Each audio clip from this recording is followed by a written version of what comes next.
Oi, pessoal. Esse aqui é uma introdução um pouco mais aprofundada do que vem a ser a logoterapia. Ela se destina especificamente, a apresentação foi feita especificamente se destinando a psicólogos ou estudantes de psicologia. Por isso, ao longo da apresentação, é possível que eu sempre mencione a psicologia como referência ou a psicoterapia como referência, não é? Mas isso não impede que outras pessoas de outras áreas também obtenham conhecimentos importantes e válidos para justamente aprofundar o seu conhecimento sobre o que vem a ser a logoterapia. E a minha ideia é de que a gente parta justamente das bases filosóficas, mas especificamente epistemológicas, da chamada terapia do sentido da vida, ou da terapia centrada no sentido, a logoterapia. Vamos lá? Então a gente está falando de fundamentos fenomenológico-existenciais da logoterapia, que é de onde ela parte. O que a gente vai aprender nesse módulo? A gente vai revisar alguns conceitos fundamentais para a fenomenologia, que foi fundada por Husserl, e antes dele ele se baseou nas ideias de Franz Brentano. Nós vamos abordar fundamentos da chamada fenomenologia existencial, que servem de base também à logoterapia, mas assim também como outras abordagens chamadas fenomenológico-existenciais na psicologia ou em psicoterapia. Nós vamos refletir sobre temas existenciais presentes na logoterapia e os respectivos autores de referências de cada um desses temas. E nós vamos revisar, por último, alguns pontos de contato entre as chamadas filosofias fenomenológico-existenciais e as psicoterapias, de perspectiva fenomenológico-existenciais, entre essas, a logoterapia. Bom, aqui eu trouxe um painel com alguns conceitos que eu considero fundamentais para a gente compreender o que é fenomenologia. Quem é estudante de psicologia ou quem é psicólogo sabe que é sempre uma aula complicada e complexa, não é tão simples de acompanhar, né? Alguns conceitos a gente vai levando, a gente precisa de muitas leituras para poder tentar compreender, para poder compreender melhor do que se trata, né? Mas vamos partir de um ponto que eu acho que é bem legal para situar, para poder entender a especificidade dessa corrente epistemológica, que a epistemologia é um ramo da filosofia, não é? É o ramo que se dedica a tentar compreender como se dá o acesso ao conhecimento, como se constrói o conhecimento, vamos dizer assim, em linhas gerais, não é? E a fenomenologia, ela tem então esse contexto histórico. Que contexto é esse? Bom, Husserl, ele se dedica, se a gente pudesse resumir dessa forma, a saber se são possíveis ciências humanas, porque naquela época só havia ciência dentro de um paradigma específico das ciências naturais, não é? Que é todo um modelo positivista, como a gente conhece, não é? E então Husserl queria saber se seriam possíveis ciências humanas, e se são possíveis, em que paradigmas epistemológicos, né, seriam possíveis.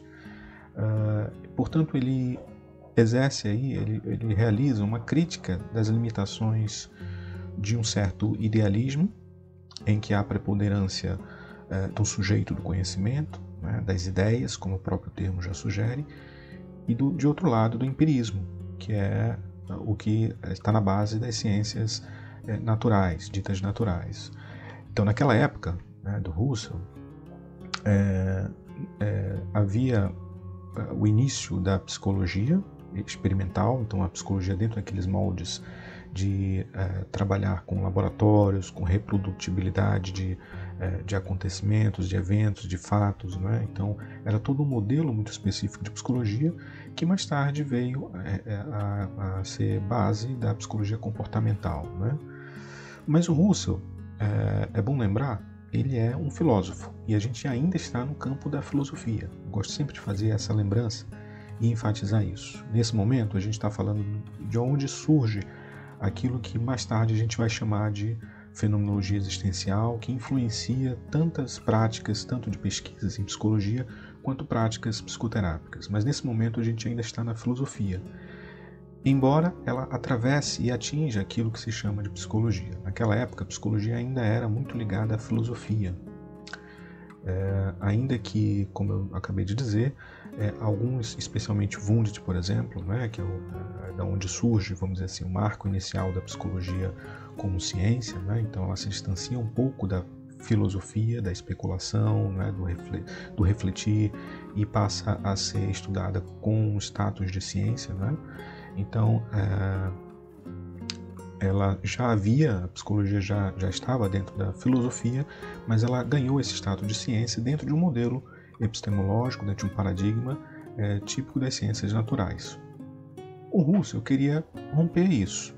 Ele apontou algumas deficiências ou limitações, vamos dizer assim, desse modelo, para falar sobre outras maneiras de se construir conhecimento, que tornou possível, na verdade, o surgimento de, não só ele, mas também a fenomenologia possibilitou esse movimento, o surgimento de outras ciências humanas, influenciou muito a antropologia, as ciências sociais e assim por diante, ok? Um conceito-chave que é importantíssimo para a gente entender o que vem a ser fenomenologia, o estudo dos fenômenos, é a intencionalidade. E é um tema muito espinhoso, é muito difícil da gente alcançar. Como eu disse ainda há pouco, às vezes a gente precisa ler várias vezes, precisa ver vários vídeos e ouvir vários exemplos para poder começar a captar cada vez mais o que vem a ser a intencionalidade. E veja, acredite, quando você entende o que é intencionalidade, você percebe que a própria dificuldade, aproximações sucessivas que você realiza para entender o que é esse termo, já é justamente o que vem a ser essa intencionalidade. A intencionalidade, ela poderia ser grafada com a letra S. Eu vi uma palestra uma vez, alguém dizendo, né?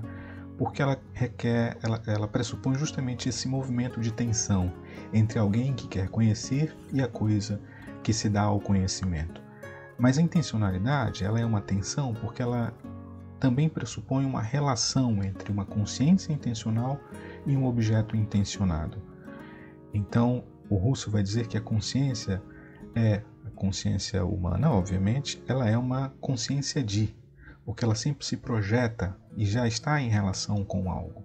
Então, essa consciência é uma vivência intencional. O aparecer do objeto é essa vivência, ok?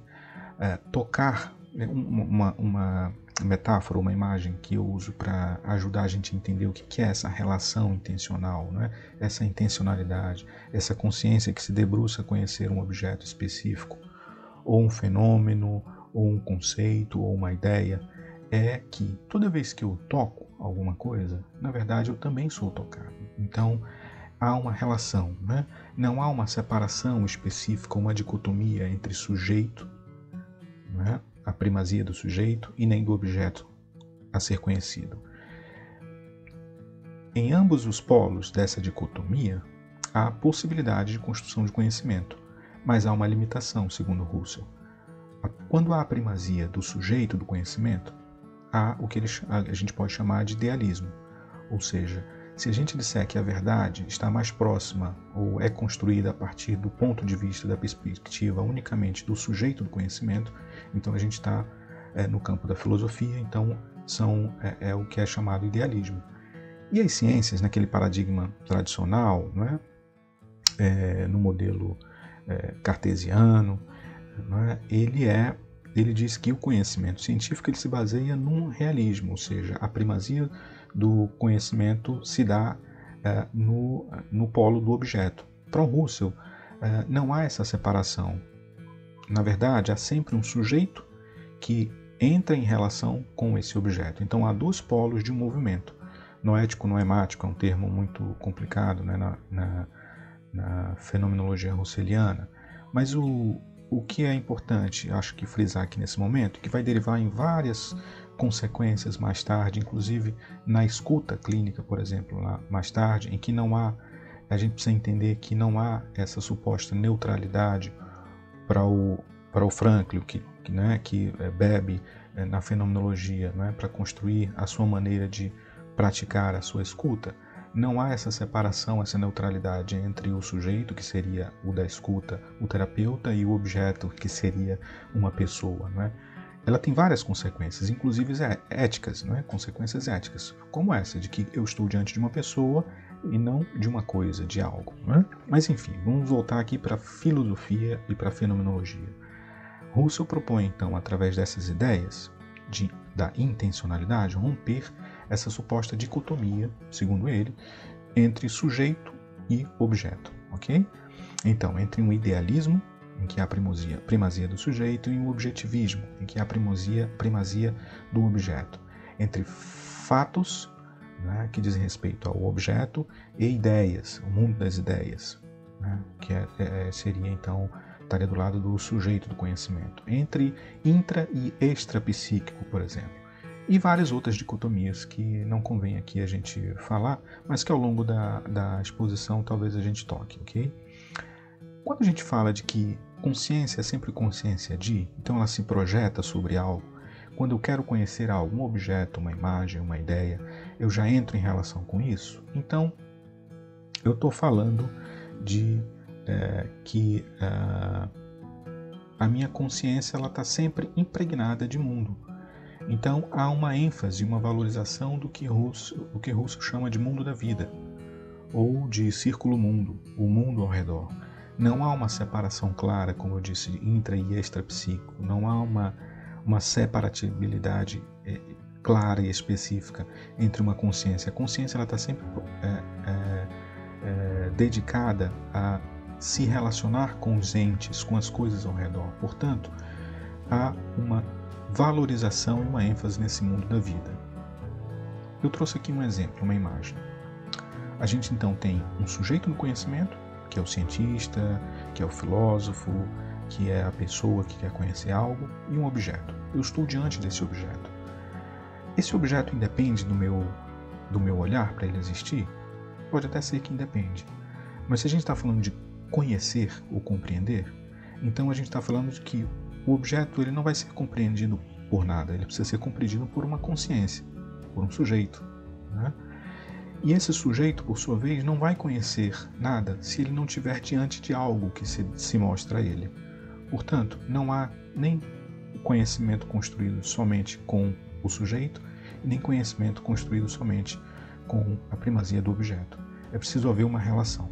Quando o sujeito olha para essa imagem, quem leu O Pequeno Príncipe, acho que deve lembrar dessa imagem, ele começa a tentar entender, compreender o que é isso, o que é esse objeto, né?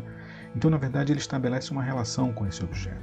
Algumas pessoas podem ver um chapéu, mas algumas pessoas podem ver uma cobra que engoliu um elefante. Então, vejam, houve aqui um processo que não é claramente separado entre um sujeito que promoveu toda essa conjectura, né, para tentar se apropriar e compreender melhor o que ele estava diante dele, né? Não houve somente um processo cognitivo puramente.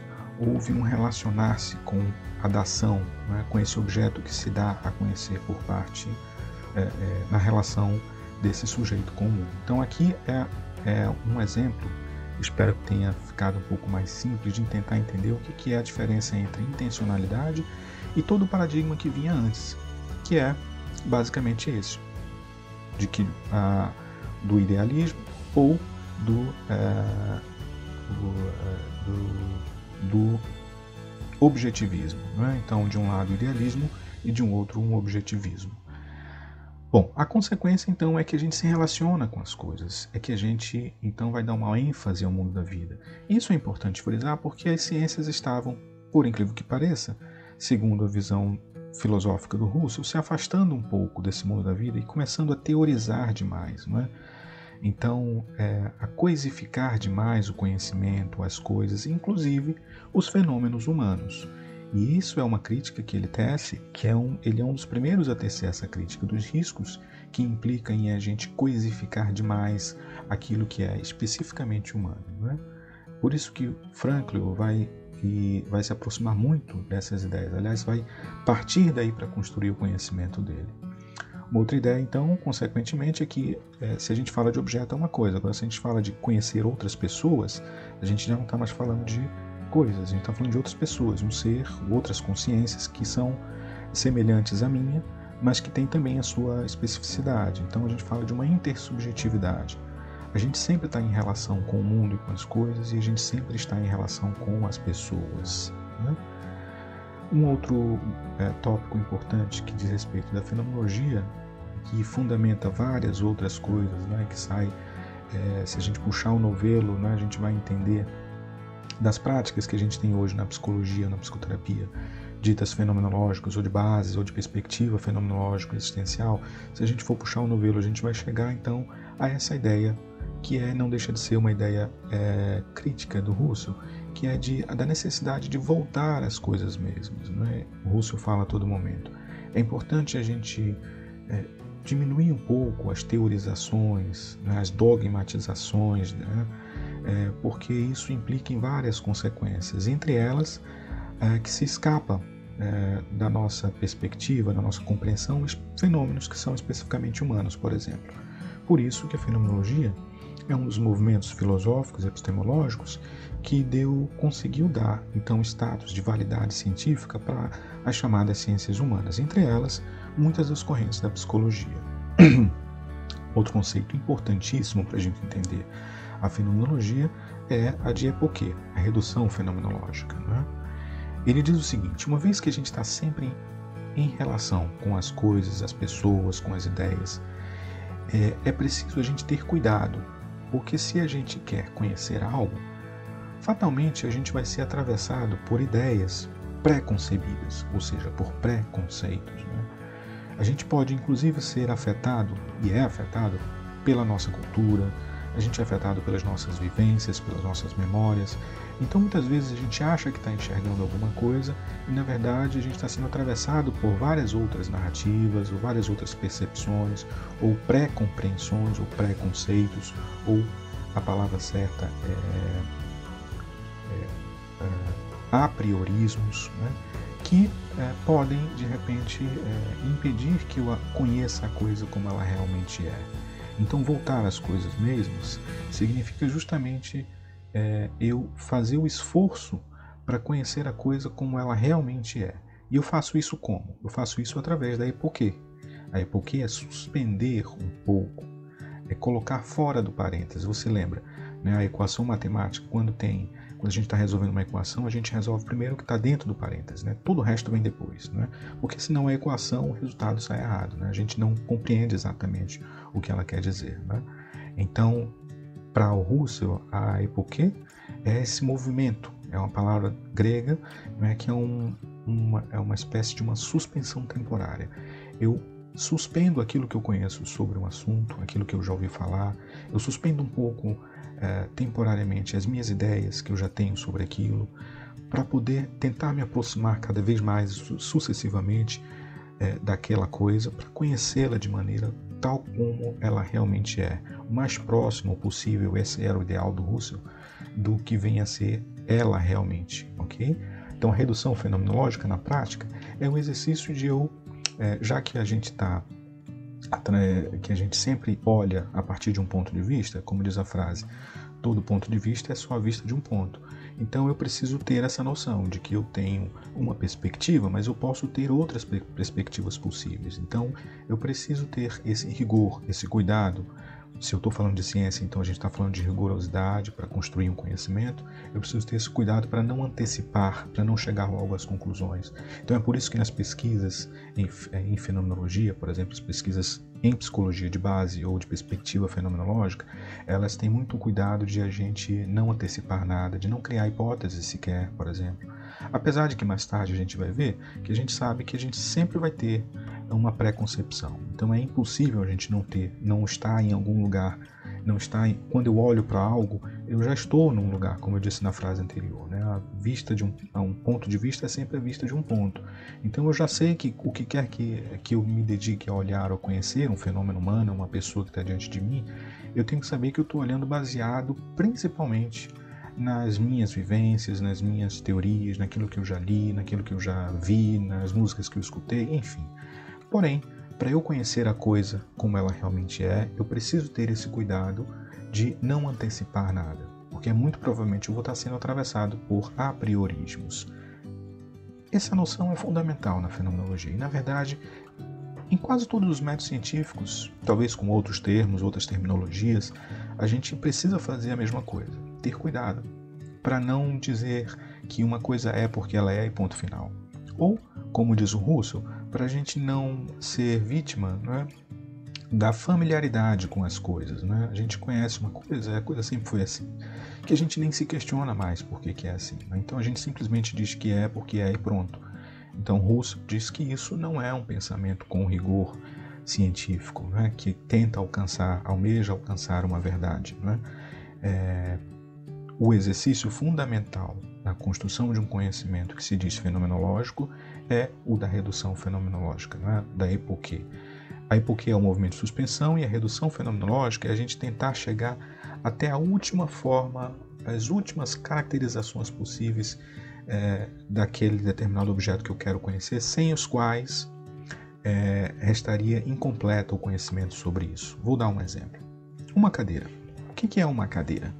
Se a gente se decidisse fazer um exercício fenomenológico para dizer definitivamente quais são as características fundamentais, né? E aí já tem a ver com outro termo, que é a eidética, né? Quais são as características essenciais de uma cadeira? Eu teria que fazer um esforço, que ele chama, é um termo também comum no Russell, na fenomenologia, variações imaginativas.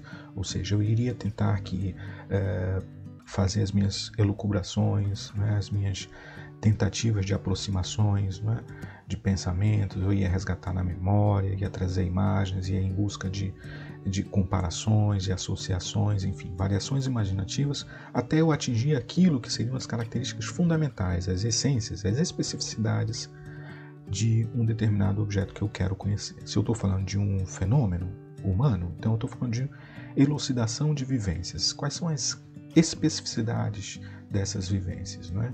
Então, no exemplo que eu estou dando, é uma cadeira. Se eu quero fazer um exercício fenomenológico para tentar entender o que vem a ser uma cadeira, eu começo a comparar as cadeiras. Então, eu percebo que algumas são acolchoadas, algumas são arredondadas, outras são quadradas, umas têm furos no encosto, todas têm encosto. Opa, esse é um dado importante. Todas têm encosto. Acho que essa é uma caracterização importante. Vamos guardar isso. Aí a gente continua. Umas têm o assento redondo, outras acolchoado, não acolchoado, mas tem umas que não são acolchoadas e são cadeiras. Tem umas que são redondas, tem umas que são quadradas, então o formato do assento não define o que é uma cadeira. O encosto define o que é uma cadeira. Um assento define o que é uma cadeira. Essas são essências do que é uma cadeira. Mas tem mais coisas. Alguns pés, algumas cadeiras podem ter 3 pés, outras cadeiras podem ser circulares, bom, cadeiras têm pés. Então, pés, assento e encosto. Eu acho que a gente fez uma redução fenomenológica através das variações imaginativas para chegar às constituintes essenciais do que vem a ser uma cadeira. Então, uma cadeira é isso. Quando a gente fala, vocês podem agora fazer um exercício, né, de reflexão. Quando a gente fala de compreender um fenômeno humano específico, a gente também precisa ter esse cuidado. Primeiro, suspender os apriorismos. Cadeira é porque a cadeira aquilo é uma cadeira. Eu sei que é uma cadeira. Não é tão simples. Vamos lá, vamos se dedicar a entender o que é aquilo. Qualquer fenômeno humano, a gente corre o risco de tentar já interpretar ou já dar uma sentença ou já taxar de alguma coisa, sem ter o cuidado adequado de tentar ir até as minúcias, as particularidades, as especificidades, para tentar melhor caracterizar isso. Então a gente está imaginando aí, eu acho que vocês já devem ter tido a ideia de que na psicologia ou na psicoterapia a gente está falando, por exemplo, de um processo compreensível daquilo que a gente chama, algumas correntes chamam de psicodiagnóstico, por exemplo, na psicologia, na psicoterapia a gente chama de psicodiagnóstico, né? Quando a gente se dedica a compreender um fenômeno humano, a gente precisa realizar, de certa forma, esses dois movimentos. Um de suspensão dos meus apriorismos, daquilo que eu conheço, se for possível, e ao mesmo tempo de afirmação deles, né? De saber que se eles estão lá, tudo que eu já sei, que eu conheço, a ciência já, o conhecimento adquirido e acumulado ao longo do tempo. Não se trata de negar isso, mas se trata justamente de saber a diferença entre esses conhecimentos e algo, estar aberto ao novo, né?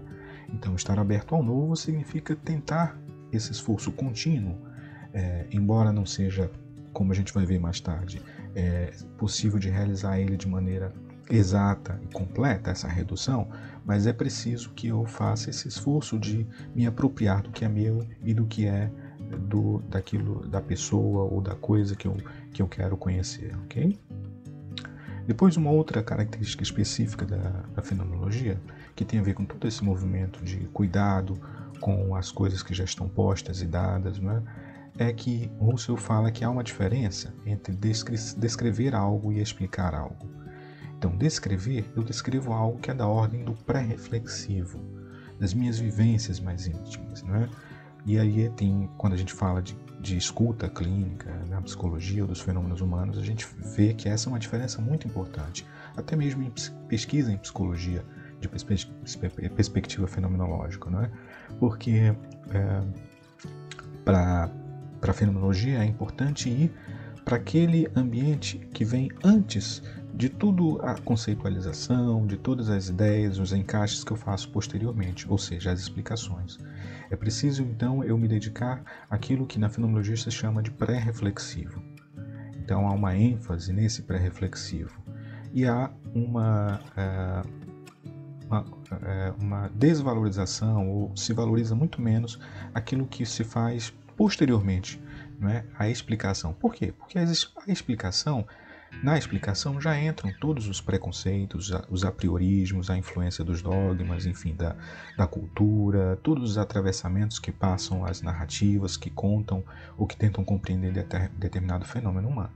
Então, na pesquisa fenomenológica, se o que se pretende é voltar às coisas mesmas, se o que se pretende é realizar essa idética, chegar à caracterização, à elucidação das especificidades dessa vivência intencional, então é preciso estar atento e valorizar muito mais o que se chama de descrição. Um exemplo que eu uso para falar sobre isso é aquilo que realiza aquelas pessoas que gostam de vinho, né? O enólogo, um sommelier, né? A gente tem, de um lado, possibilidade de explicações sobre determinado vinho, né?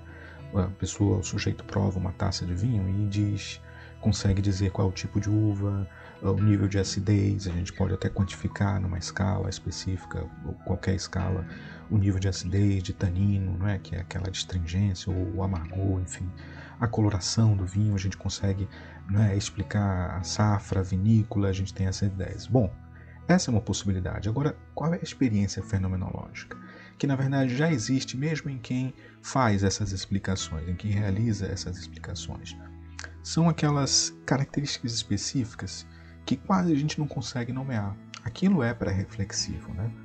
Pré-reflexivo. É aquela experiência que me faz ter a ideia de que um vinho, por exemplo, me lembra frutas silvestres, ou frutas cítricas, ou tabaco, ou carvalho, ou eu já ouvi alguns comentários, né, em aplicativos de vinho, né? Tem gente que diz que um vinho é generoso. Eu fiquei pensando, quem será generoso para esse sujeito, né? O generoso deve ser um vinho encorpado, deve ser um vinho em que te dá sensações, explosão de sabores, não é? E de aromas, não é? Bom, deve ser isso. Ou honesto. O que vem a ser honesto? Talvez seja que o vinho se propõe a isso e realmente ele entrega isso na experiência sensorial. Quando a gente fala dessas experiências, gastronomia, mas principalmente na arte, por exemplo, um dos melhores métodos, eu posso ser suspeito para falar, mas na minha opinião, o melhor para se falar sobre experiências estéticas ou gastronômicas, por exemplo, é através do método fenomenológico, em que eu não me atenho então às explicações e teorizações, mas às descrições pré-reflexivas, né? Muito bem, então vamos lá. Na concepção de Russell, a fenomenologia se autodenomina ciência dos fenômenos, isso é, a ciência que investiga aquilo que aparece ou que se mostra à consciência, em todas as suas significações possíveis. Dessa forma, o fenômeno deixa de ser considerado como aquilo que aparece apenas no seu aspecto exterior, objetificável, objeto, né, que eu posso olhar no microscópio, né, e como objeto da nossa experiência sensível, ou seja, quando há primazia, lembram da dicotomia, né? A primazia do objeto. Né? A fenomenologia então converte-se em estudo das vivências intencionais. Quando vocês ouvirem esse termo vivências intencionais, intencionalidades, automaticamente na cabeça de vocês é para vir aquela imagem do olho que entra em relação com o objeto visado e que dá a ele a imagem, né? E que do sujeito que entra e está em constante relação com o objeto, ok? Essa é a imagem que vocês podem ter que talvez ajude a entender o que vem a ser vivências intencionais, intencionalidades, fluxo da intencionalidade. E aí o autor continua, porque é por ele, pelo estudo das vivências intencionais, que poderemos aprender tanto as vivências das coisas que se mostram, experimentar um vinho, experimentar uma tristeza, uma depressão, um nervosismo, ou se apresentam a consciência, não é? Então, vivência das coisas que se mostram ou se apresentam a consciência, quanto às coisas mesmas, ou os fenômenos. Vou repetir a frase. A fenomenologia converte-se, então, no estudo das vivências intencionais, porque é por ele, por esse estudo, que poderemos aprender, compreender, conhecer tanto as vivências das coisas que se mostram ou se apresentam à consciência, quanto às coisas mesmas. Então, não há uma separação, né? A gente pode aprender tanto a vivência do sujeito quanto a coisa mesma. Com isso, desprende-se uma distinção importante entre o aparecer dos objetos e as vivências deles, né? Porque nas aparições dos objetos não temos apenas os simples objetos materiais que aparecem, o vinho com a sua coloração, com o seu rótulo específico, mas temos as vivências desses objetos que aparecem. Por exemplo, na percepção de uma árvore não teremos duas vivências isoladas, da árvore matéria, tronco, né, caule, folhas, frutos, galhos, e da percepção dela, como a gente vê. É uma macieira, é uma mangueira, né, como indica a experiência natural. Mas sim teremos a consciência da árvore enquanto árvore percebida. Então, um exemplo que eu uso para a gente entender o que esse autor está falando, que às vezes pode parecer difícil, é que para a fenomenologia, por exemplo, vermelho é, na verdade, aquilo que a gente chama de vermelho, é uma vermelhidão. Por quê? Porque o vermelho é como eu compreendo o que vem a ser vermelho, ok? Vermelho não é só a quantidade de átomos, não é? De luz refletida, enfim, a vibração desses átomos. Ok, essa é uma explicação objetiva. Mas, para a fenomenologia, vermelho é vermelhidão. É como eu vivencio aquilo que a gente chama de vermelho, ok? A gente vai mais além. Dou um exemplo sobre que eu ouvi numa palestra de um indigenista do Amazonas, que dizia que eu tinha ido para uma missão, né, numa comunidade indígena com um médico, e na volta o médico estava fazendo um pouco de chacota, ou de uma maneira meio bem-humorada, sobre a quantidade de termos que aquela comunidade tinha para designar o que era diarreia. E que ele nem entendia muito bem, né? Então, esse indigenista que estava presente, né, na ocasião, perguntou dele quantos termos haviam para se descrever, quantos termos possíveis para se... quais são os tipos, né, os termos para os tipos de diarreias que a medicina já tinha catalogado. Então ele disse lá alguns, tipo 4 ou 5, né? E ela, pois é, né, naquela comunidade eles têm para mais de 20 termos, porque aí é para cada tipo de dor, de aperto, para cada tipo de fezes, para cada tipo de odor, enfim. Um outro exemplo que eu dou também da vida cotidiana é que há um tempo atrás eu li uma pesquisa de saúde coletiva, né, em que se dedicou a estudar o que vem a ser o nervoso, que algumas pessoas chegavam nos postos de saúde para atendimento médico, ou algumas pessoas relatavam que os seus parentes ou vizinhos tinham tido um ataque nervoso, ou tinham tido um nervoso, né? Então eles, ao invés de simplesmente tentarem associar com o que a ciência já tinha construído, é o que? Está se falando então de um transtorno ansioso, de um transtorno fóbico, está se falando de uma crise epiléptica, não sei. Ao invés de fazer pura e simplesmente uma associação com termos já reificados ou teorizados, né, e construídos pela ciência, não que não sejam importantes, mas a pesquisa buscou destrinchar o significado subjetivo, ou no caso da fenomenologia, esse significado fenomenológico do que vem a ser essa vivência do nervoso, né? E aí a experiência é riquíssima. Se vocês procurarem na internet, talvez vocês encontrem, né, para quem tiver interesse. O que eu quero frisar é que a fenomenologia é justamente isso. Ao invés de ficar com conhecimento do senso comum, que é perigoso porque não é rigoroso, mas ao invés também de ir para o outro polo, para um conhecimento supostamente mais certo, não é, mais seguro, mais verdadeiro, que é o da ciência dentro de um paradigma específico, a fenomenologia fica ali entre o atravessamento, não é? Fica ali entre a confluência dessas duas possibilidades, não é? Ela abre possibilidades então para a gente mergulhar, para vir a conhecer o que vem a ser então esse fenômeno nervoso, por exemplo, na clínica. E aí vocês lembram, quem é da psicologia também, dos processos aí psicodiagnósticos, a gente lida com isso o tempo todo. Existem confusões que as pessoas normalmente cometem, né, ao se referir à ansiedade, por exemplo. Às vezes é pressa, às vezes é uma pressão. Essa pressão é uma pressão que vem de dentro, eu sinto que é uma necessidade, é o medo de que algo aconteça, ou uma pressão pelas contas que eu tenho que pagar, uma pressão pelos prazos que eu tenho que entregar. Enfim, há toda uma possibilidade inumerável aí de formas de a gente significar o que vem a ser isso. Mas uma coisa eu garanto, é uma vivência específica, né?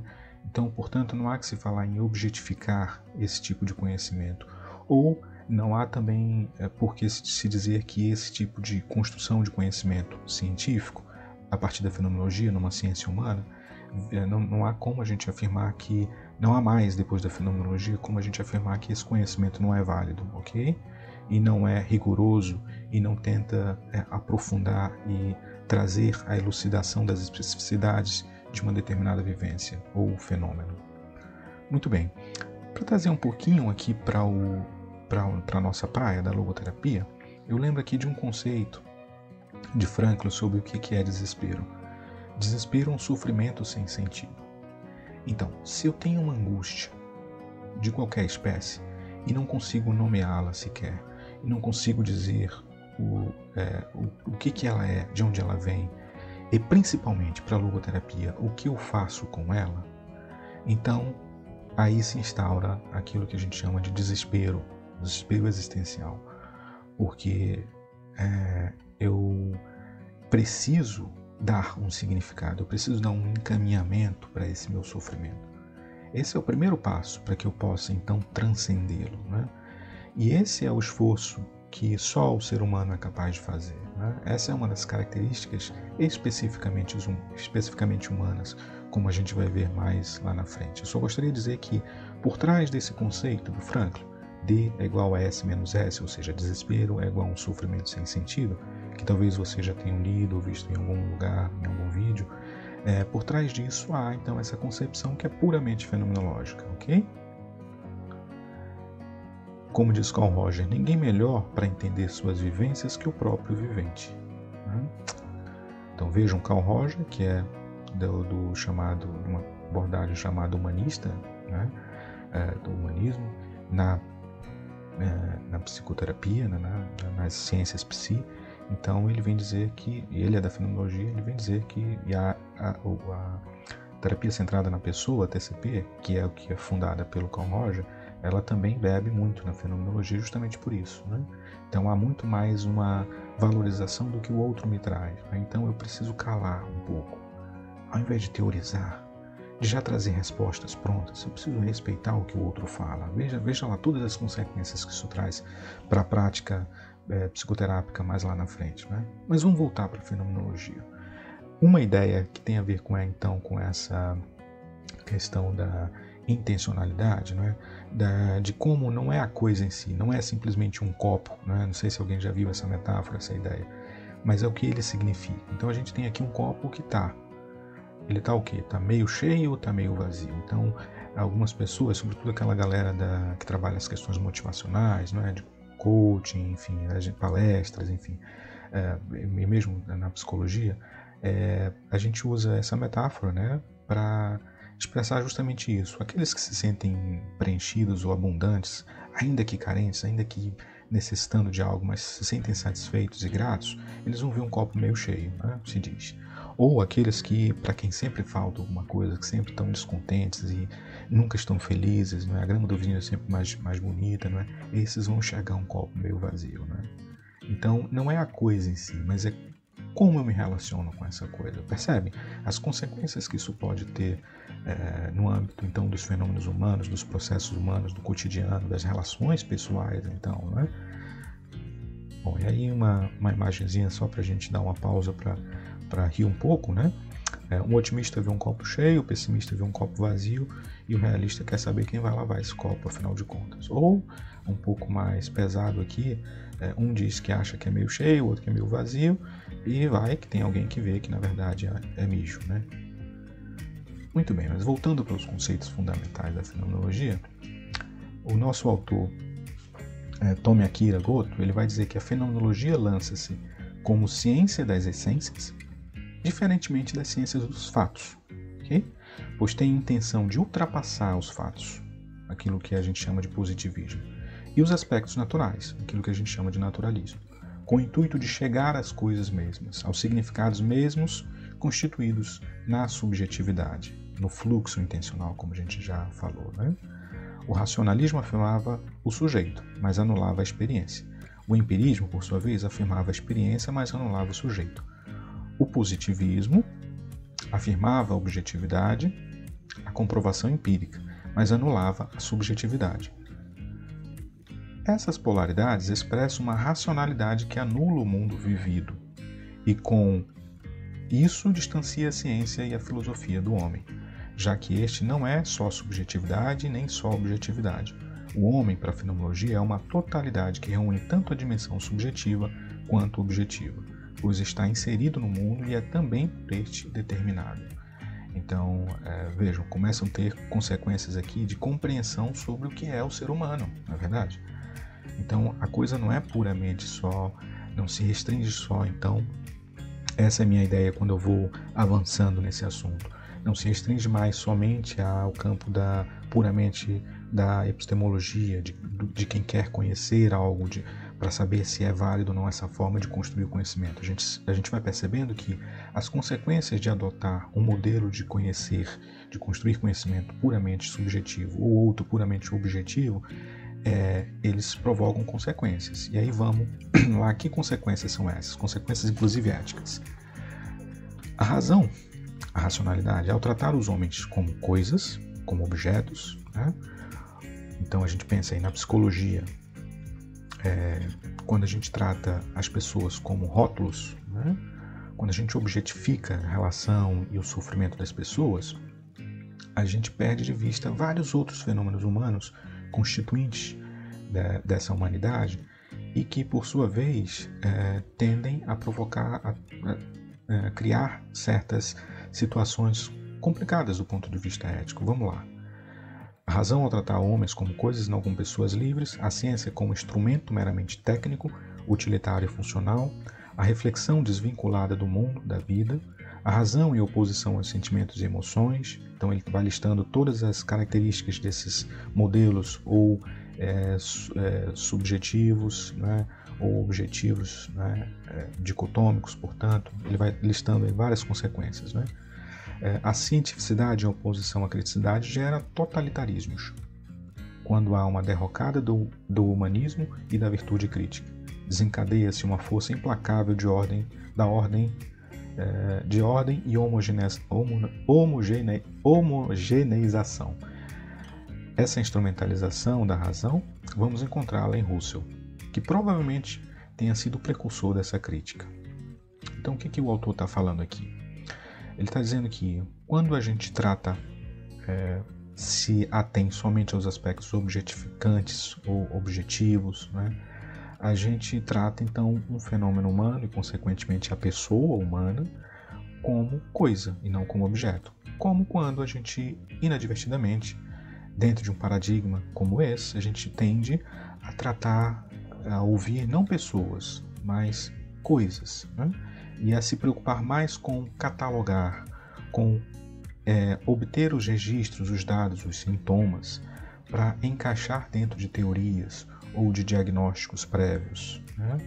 E deixa escapar outras possibilidades de compreensão mais profunda e específica dessas pessoas, por exemplo, como a gente vai ver lá na frente, né? Mas não só isso. Quando a gente se preocupa demais com o idealismo, né, com o mundo das ideias, né, da filosofia, ou quando a gente instaura essa cientificidade exacerbada e acreditando que cientificismo é necessariamente acrítico e precisa ser neutro, por exemplo, não é? Do ponto de vista ético e político, e a gente incorre em vários riscos, não é?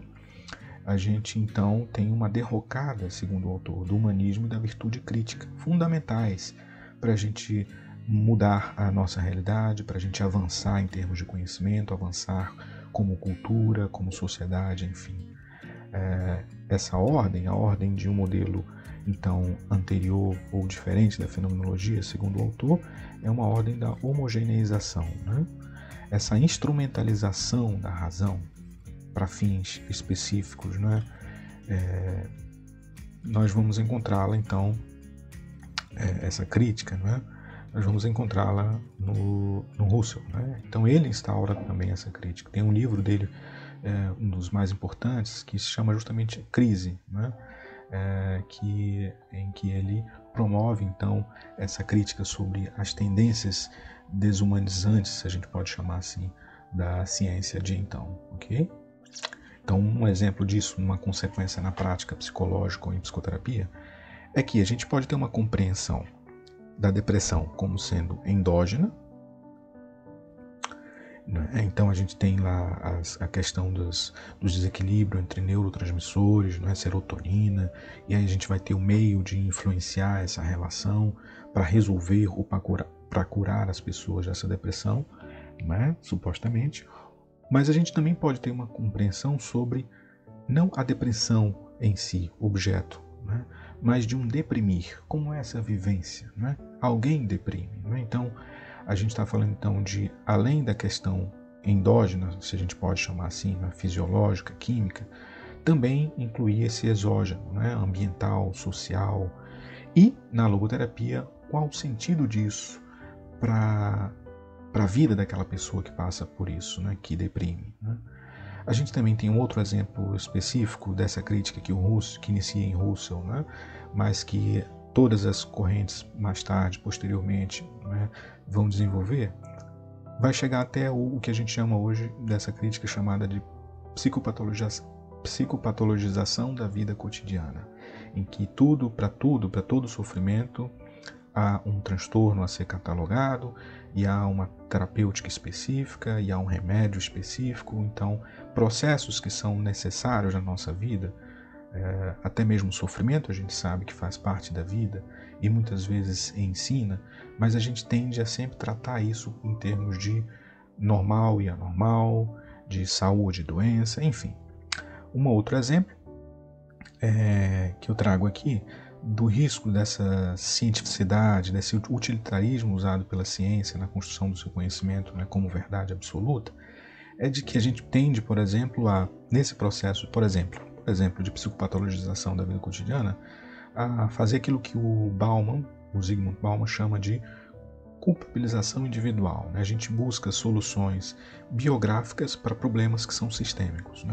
Então, um problema que é de natureza social, cultural, por exemplo, ele inflige, ele provoca um determinado tipo de sofrimento no ser humano, mas diante dessa lógica cientificista, por exemplo, ou da psicopatologização da vida cotidiana, as pessoas passam a procurar uma causa interna. Então é uma debilidade na sua motivação, e não um problema da lógica do sistema como um todo, que faz com que as pessoas tenham que trabalhar 20 horas por dia para poder alcançar um objetivo que sequer precisa ser necessariamente o objetivo principal da existência, acumular coisas, enfim, é uma série de críticas.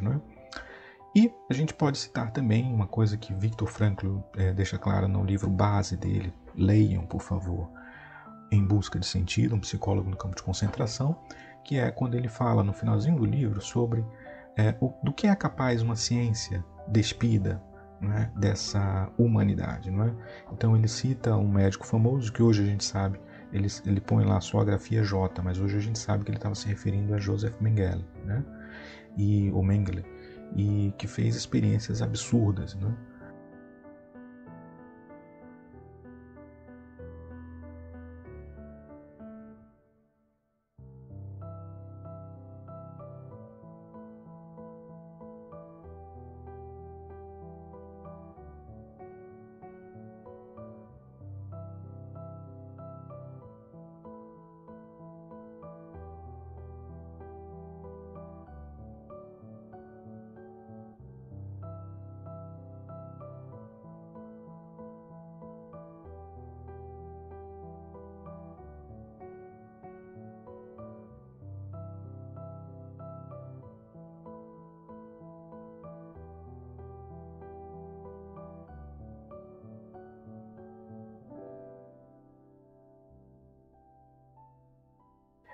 É importante a gente pensar o que está por trás. Então, se a gente pensa nesse ideal de ciência desvinculado, não é, de questões de criticidade, não é, de autocrítica, não é, de uma ciência neutra que não pode, tem que se abster de tecer considerações éticas e políticas, inclusive, não é, sobre a influência, né, de todos esses apriorismos e preconceitos e dogmas. Se a gente insiste nisso, a gente chega a uma ciência completamente desumanizada, né? Ou seja, que pode chegar ao ponto de desprezar valores importantes para a humanidade, fundamentais para a humanidade, não é? Como a gente tem a experiência do nazismo, né? E especificamente o Frankl citou então o Joseph Mengele. Ok, então até aqui a gente fez o percurso mais ou menos e alguns termos e uns conceitos importantes para tentar clarear um pouco mais, eu sei que não é suficiente, né, do que vem a ser a fenomenologia. Mas a gente está falando aqui de fenomenológico existencial, e aí a gente entra numa outra roubada se a gente não tiver cuidado, porque a gente não vai esgotar esse assunto aqui nesse vídeo, né, nessa aula. Esse é um termo que se usa muito, né? Vocês já viram bastante, não é? E Frankl, apesar de todo mundo tentar encaixar as ideias dele em algum lugar, ele em alguns momentos fala sobre isso, sobre fenomenológico, fala sobre existencialismo, mas ele não se posiciona muito claramente. O fato é que aquilo que a gente tem hoje, compreende hoje como sendo fenomenológico existencial, a gente pode afirmar, de certa maneira, que esse movimento, essas ideias, é onde a logoterapia pode se encaixar, ou pode ser encaixada, ou, enfim, é da onde ela se aproxima, ou tem confluências, né? Mas o que vem a ser fenomenológico existencial? Por que esse hífen no meio, que liga esses dois termos, né? Ou por que esses termos costumam estar juntos, quando a gente estuda, né, na psicologia principalmente, né? A gente fala de abordagens fenomenológicas existenciais, né? A gente fala de psicoterapia fenomenológico existencial, né? Então por que essa união e por que esse hífen, né? Os termos poderiam ser separados, né? Para tentar responder, a gente já pode então treinar o método fenomenológico com todas aquelas ideias, né? Aqueles fundamentos que eu falei ainda há pouco, né? A intencionalidade, a gente tentar se aproximar aos poucos, a nossa suspensão, o hypocare, não é? Tentar fingir que a gente nunca viu esse termo fenomenológico existencial para saber, afinal de contas, o que é isso, não é? E por que a união deles, por que estão juntos e não separados ou complementares. O que é isso, afinal de contas, não é? Então a gente realiza também esse movimento suspensivo, a gente realiza também essas variações imaginativas para tentar entender um pouco mais, ok? Nesse vídeo vai ser impossível a gente fazer isso, ele não se destina a isso. Existe uma discussão, uma celeuma enorme sobre isso, se é possível ou não fenomenologia e existência, se não tem que ser coisas separadas, se estão em campos separados na filosofia. Lembre que a gente ainda está na filosofia, não é? Existencialismo é um termo que a gente sabe que é francês, foi cunhado ou explorado muito mais por Sartre, mas Merleau-Ponty também a gente vai já falar sobre ele, né? E de uma tradição francesa na filosofia, né? Na época do Husserl não se falava disso, apesar de já haver naquela época, né? Kierkegaard, que se diz que é o pai do existencialismo, mas ele não usou esse termo existencialismo, ele usava reflexões, ele fazia reflexões sobre a existência. Posteriormente, depois o Nietzsche, enfim. Vamos usar o método fenomenológico para a gente tentar entender o que é isso, ok? Fenomenológico existencial. Bom, o que eu, Túlio, posso afirmar, eu gostaria de apresentar para vocês, sem trair o rigor que a fenomenologia nos pede, para tentar compreender o que é algo, para ter um cuidado com esses apriorismos que antecipam as coisas, que naturalizam as coisas, porque a gente já está familiarizado talvez com o termo, né?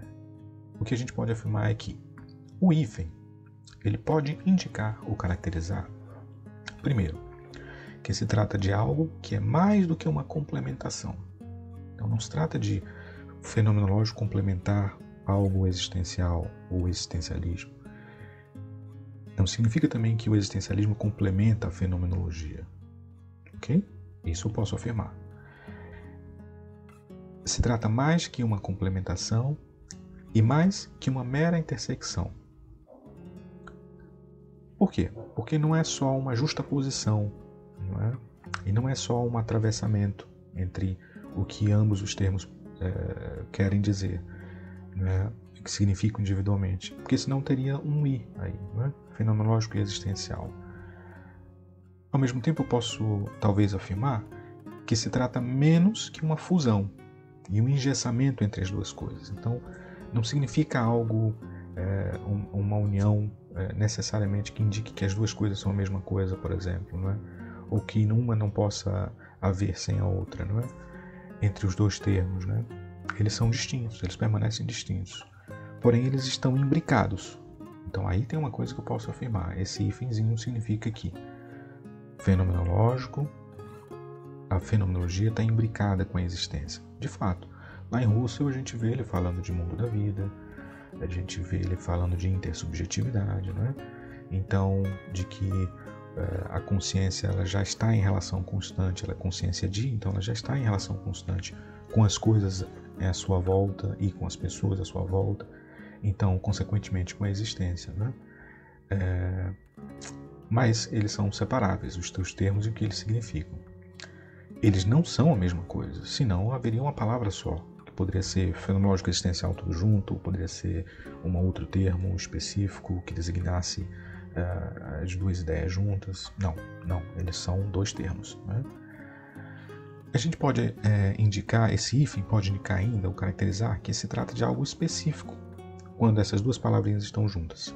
Só que não só juntando as duas coisas. Então é como, na minha opinião, como uma gestalt, em que o todo que forma essa palavra com esse hífen é maior do que a soma simples e pura dos dois termos, né?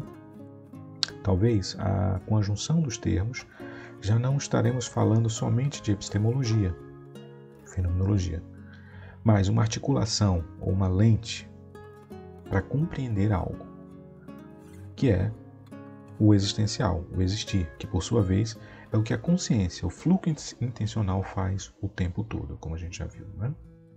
Então eu trago aqui um autor chamado Merleau-Ponty, que ele ajuda então a gente destrinchar um pouco mais isso, que é, aí sim, realmente, puramente, ou muito mais próximo, né, do empreendimento, ou da visão de mundo, da vida do Viktor Frankl, né, que o Viktor Frankl e a logoterapia têm, né?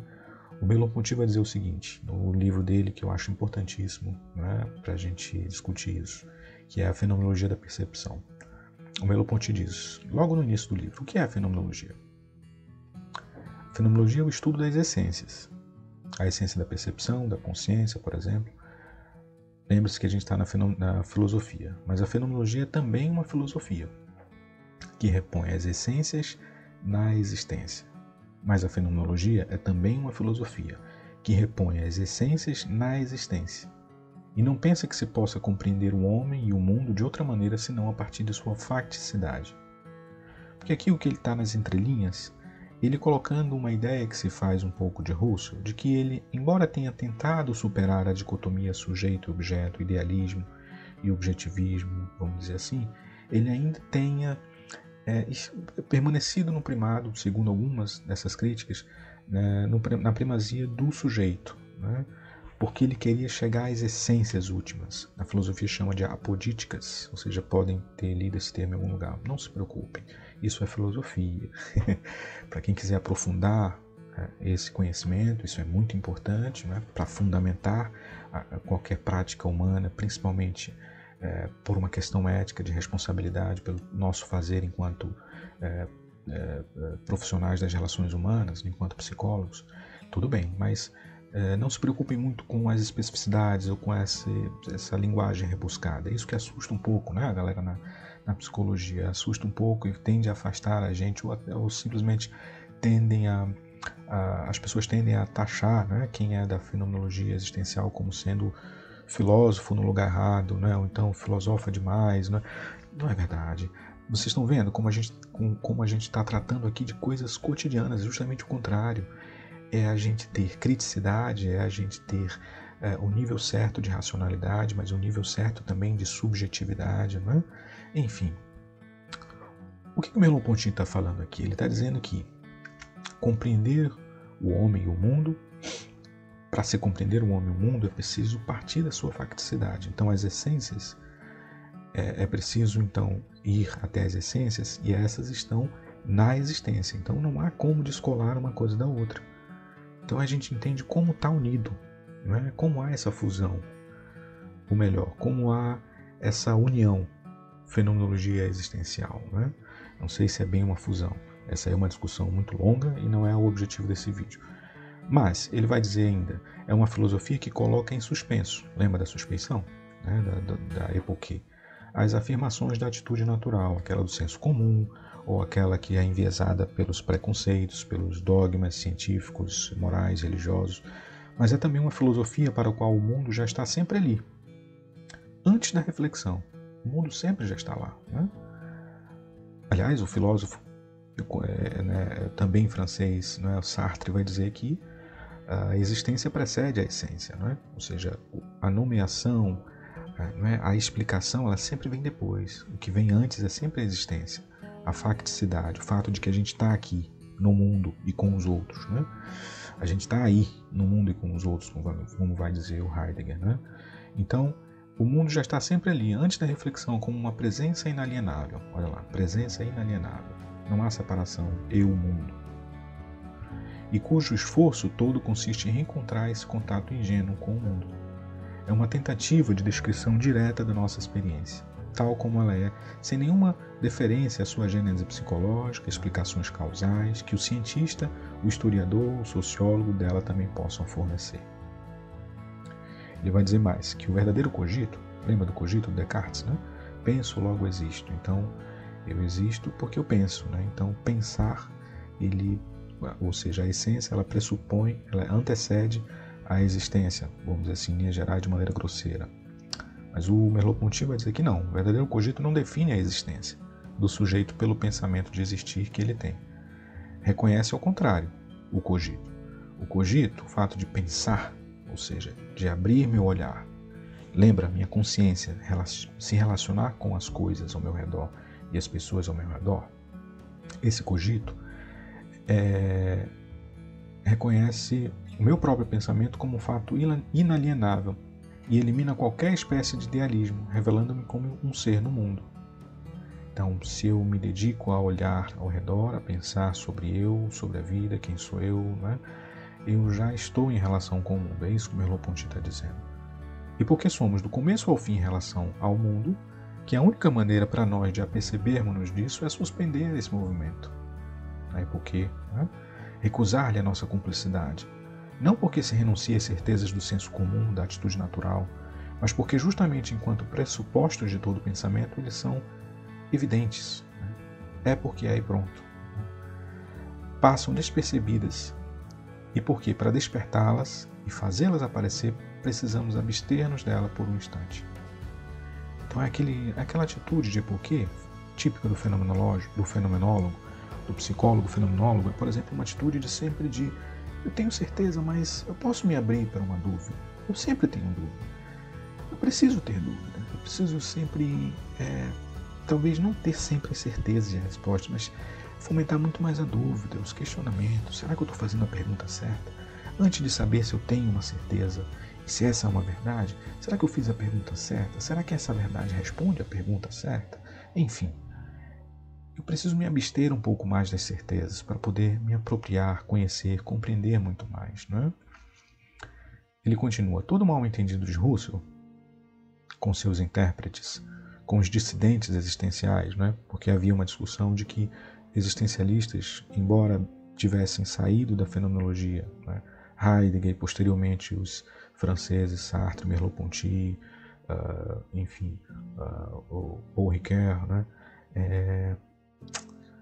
Os dissidentes existenciais, como se tivessem saído, traído o movimento fenomenológico.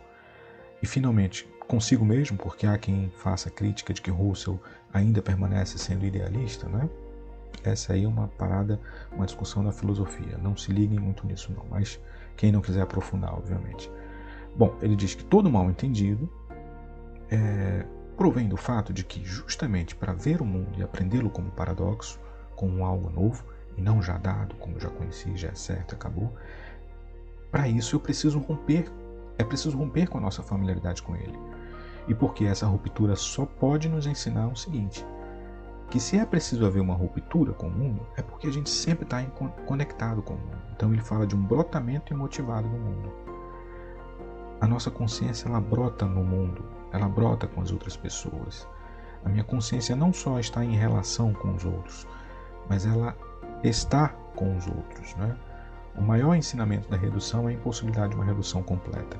Ele vai dizer então, né, que o empreendimento do Russell seria, a princípio seria isso, a gente chegar às essências, então isolar todo o resto, neutralizar os apriorismos, né?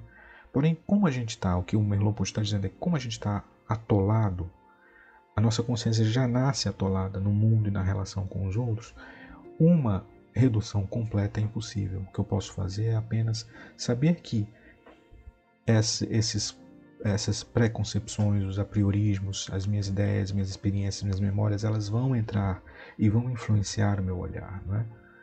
Ou seja, eu sempre vou olhar para algo de um ponto de vista. E eu preciso só ter esse cuidado e essa atenção, porque senão eu vou achar que aquele é o único ponto de vista que eu posso ter sobre aquele objeto, né? Sobre aquilo que eu quero conhecer, sobre aquela pessoa. E na verdade não é. Né? O mundo fenomenológico é não ser puro, mas o sentido que transparece na intersecção das minhas experiências com aquelas do outro, pela engrenagem de uma nas outras. Ele é, portanto, inseparável da subjetividade e da intersubjetividade. Então aqui ele enfatiza, então, uma espécie de atolamento congênito do homem. Nossa consciência é uma consciência que se projeta, né, e se relaciona com as coisas que quer conhecer, mas ao mesmo tempo ela já está ali perpassada pelas ideias, pelas experiências, vivências, teorias, né? E ela tem essa limitação para a qual o fenomenólogo precisa ter um cuidado, né, quando ele se dedica a conhecer algo, ok? Mas o que está por trás dessa reflexão do Merleau-Ponty, eu espero que tenha ajudado a esclarecer, ou pelo menos vou tentar sintetizar da seguinte forma. Podemos afirmar que se a consciência é sempre consciência de, né? E se essa consciência é sempre consciência de alguém no mundo, né, que está em constante relação com o mundo, e se esse estar no mundo é estar brotado, entranhado, atolado nesse mundo, então não haveria separação entre fenomenologia e existência. Ou seja, qualquer indagação, fenomenologia, é indagação sobre as coisas, o mundo da vida. É feita por uma consciência que está imbricada com o mundo, com os outros. Portanto, existência. Então a gente entende por que as duas coisas, a gente compreende por que os dois termos estão conectados, né, por esse hífen.